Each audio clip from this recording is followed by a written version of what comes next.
Gelombang demonstrasi yang merebak di beberapa daerah di Indonesia berpotensi memberikan tekanan pada perekonomian nasional yang tengah berupaya untuk bangkit. Masyarakat kecewa terhadap kebijakan pemerintah yang tak menyejahterakan hingga memprotes tunjangan jumbo anggota DPR RI. Untuk membahas hal ini sudah bergabung melalui sambungan virtual Direktur Eksekutif Core Indonesia Muhammad Faisal. Selamat pagi Pak Faisal.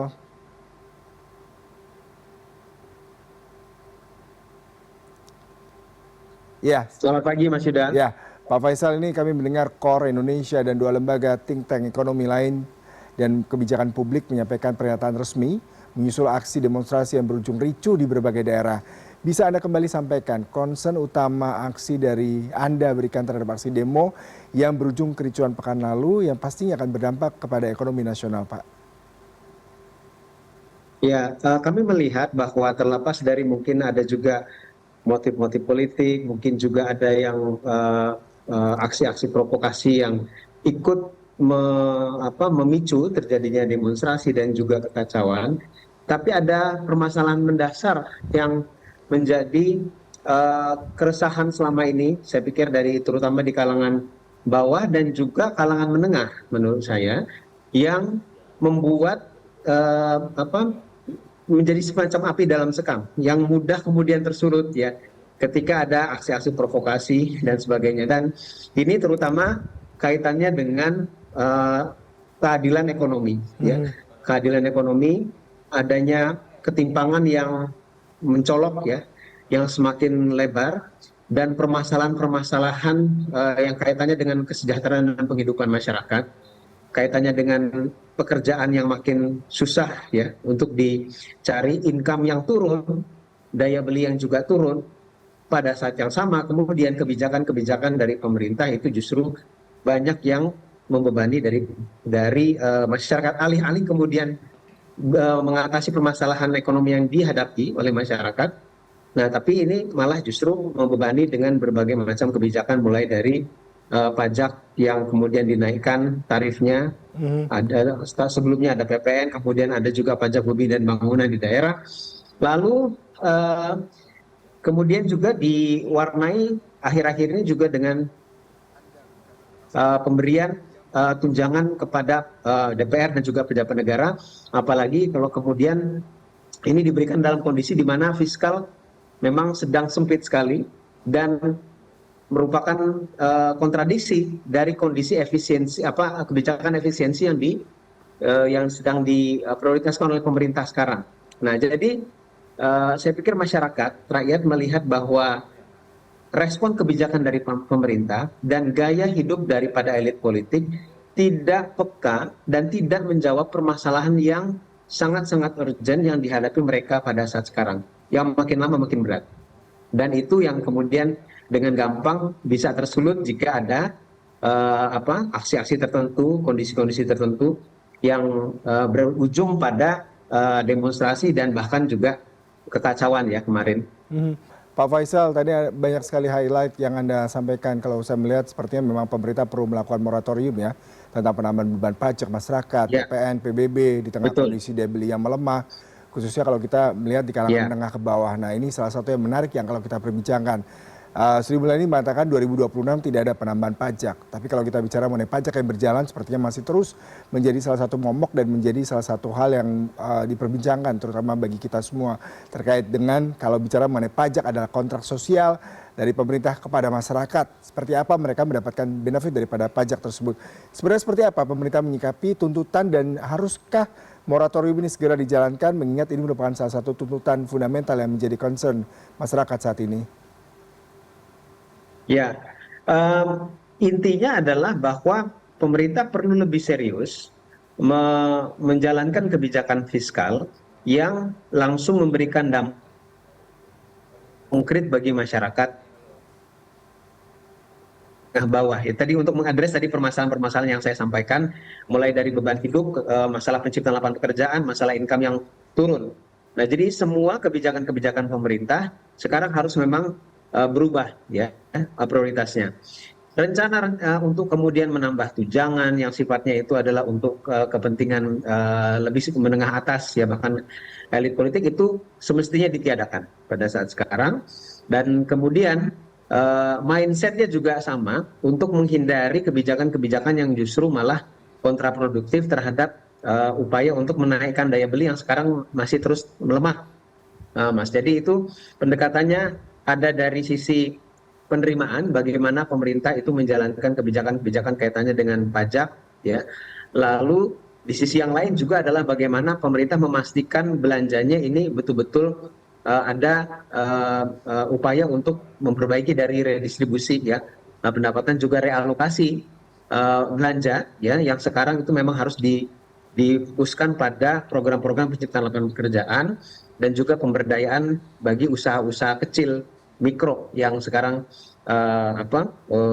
juga makin makin tertatih-tatih, ya, menurut saya. Mhm. Pak Faisal, tadi kurang lebih Anda katakan memang perlu ada rebalancing prioritas belanja ya, sesuatu yang memang lebih ditingkatkan untuk menambah anggaran belanja untuk membuka lapangan pekerjaan, kemudian memprioritaskan subsidi bagi masyarakat menengah ke bawah yang pastinya terdampak kalau kita melihat dari angka pendapatan masyarakat menengah sendiri turun cukup signifikan. Nah, bagaimana sebenarnya concern dari KOR terhadap Indonesia, terutama kalau kita bicara mengenai rebalancing anggaran dan apa saja yang tepat sebenarnya sasaran dari anggaran sehingga tidak terjadi lagi pembengkakan anggaran untuk semua pos-pos yang tidak diperlukan sepertinya, Pak Faisal. Ya, pertama yang jelas realokasi anggaran belanjanya itu menghindari alokasi untuk pos-pos belanja yang kurang produktif, termasuk tadi ya penambahan insentif bagi pejabat pemerintah, anggota DPR, kemudian juga mungkin mengevaluasi kembali belanja militer yang terlalu besar, karena pada saat yang sama ketika ada peningkatan belanja untuk kebutuhan pertahanan keamanan, masalah yang dihadapi oleh masyarakat yaitu masalah kesulitan lapangan pekerjaan dan juga income. Nah, ini justru alokasi belanja langsung dari APBN-nya justru tidak banyak meningkat, ya. Jadi harus melihat dari sisi rebalancing dari sisi itu, gitu ya. Nah, termasuk ya diantaranya juga untuk belanja untuk pendidikan dan juga kesehatan, ya. Nah, untuk pendidikan misalnya, memang sudah ada amanat konstitusi 20% anggaran pendidikan. Nah, tapi belum terlihat sebetulnya dari 20% anggaran yang dialokasikan itu prioritasnya terhadap peningkatan kualitas pendidikan misalnya dan juga perbaikan kesejahteraan, khususnya kalau kita bicara di sini kesejahteraan guru, ya. Di luar itu juga masalah efisiensi anggaran, ya, yang mestinya diarahkan untuk menstimulasi konsumsi dalam negeri dan penciptaan lapangan pekerjaan, karena banyak permasalahan yang dihadapi sekarang, termasuk permasalahan PHK yang dihadapi oleh industri itu juga adalah karena dari lemahnya konsumsi domestik, karena usaha masyarakat dan juga pelaku usaha di Indonesia ini kan banyak mengandalkan pada konsumsi dari domestiknya yang besar, gitu. Nah, ketika konsumennya menahan belanja atau mengurangi belanjanya, konsumsi dalam domestik makin melambat. Nah, ini berdampak juga kepada sektor produksi, berdampak juga kepada UMKM dan menimbulkan permasalahan-permasalahan yang kita hadapi pada saat sekarang, gitu. Nah, di sisi yang lain kaitannya dengan pengentasan kemiskinan, nah ini juga perlu mengubah mindsetnya, ya, tidak lagi fokus pada bantuan-bantuan sosial tunai, itu tetap diperlukan, tapi fokusnya bukan ke sana maksud saya.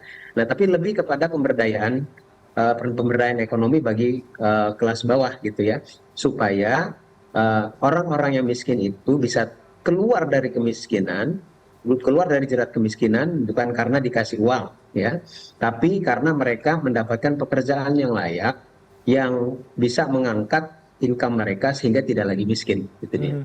Pak Faisal, kalau kita melihat nih ya, aksi demo, kemudian kericuan kemarin, salah satu sektor yang rentan terdampak adalah kalau kita bicara mengenai investasi.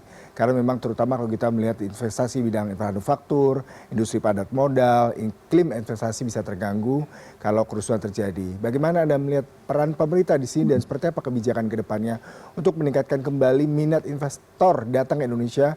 Karena memang pastinya sedikit banyak akan terganggu akibat mereka takut ya kalau ada demo, kerusuhan, dan kericuan yang berdampak terhadap iklim ekonomi Indonesia, Pak. Ya, saya lihat peran daripada pemerintah justru sangat-sangat sentral ya dalam kondisi seperti sekarang. Itu bahkan sebelum adanya demonstrasi pun di tahun ini ada keraguan-raguan atau sorotan terhadap kinerja pemerintah di kalangan para pelaku usaha khususnya dari luar negeri ya. Itu bisa kita bisa lihat dari terefleksi dari World Competitiveness Index kita yang turun 13 peringkat, yang indikator penyumbang penurunan tersebut terutama adalah government effectiveness. Jadi bagaimana investor melihat efektivitas daripada pemerintah untuk menjalankan program-programnya, ya. Nah, itu sebelum ada demonstrasi dan juga kekacauan kemarin. Nah, setelah adanya demonstrasi ini kemudian menjadi bertambah apa istilahnya pressure-nya, karena investor juga melihat bagaimana pemerintah ini merespon kemudian ya aksi demonstrasi atau ketidakpuasan daripada berbagai macam kalangan di masyarakat tersebut. Satu, bagaimana cara meredamkannya dari aksi yang anarkis.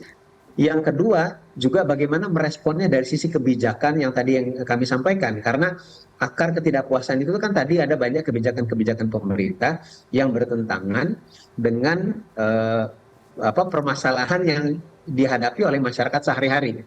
Nah, jadi kalau itu tidak segera direspon, nah ini akan semakin memperpanjang atau memperlama sikap daripada investor untuk melihat apakah Indonesia masih cukup kondusif untuk menanamkan investasi.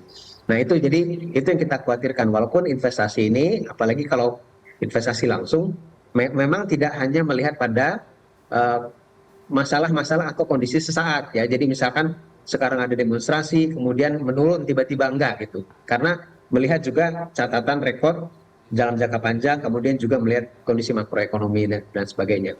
Tapi poin penting dari investasi juga adalah melihat dari bagaimana kinerja pemerintah dan efektivitas kebijakan mereka gitu, termasuk merespon tadi kebijakan-kebijakan yang diprotes oleh masyarakat itu. Ya. Pak Faisal, sayang sekali waktu terbatas, sepertinya memang dibutuhkan respon cepat dari pemerintah, tidak hanya meningkatkan stabilitas politik dan keamanan, tapi juga bagaimana mereka memberikan kebijakan-kebijakan yang berpihak dan menjawab kebutuhan masyarakat, terutama di tengah kondisi ekonomi yang saat ini boleh dikatakan melemah dan juga ketidakpastian global. Terima kasih untuk perbincangannya pagi hari ini, Pak. Salam sehat selalu.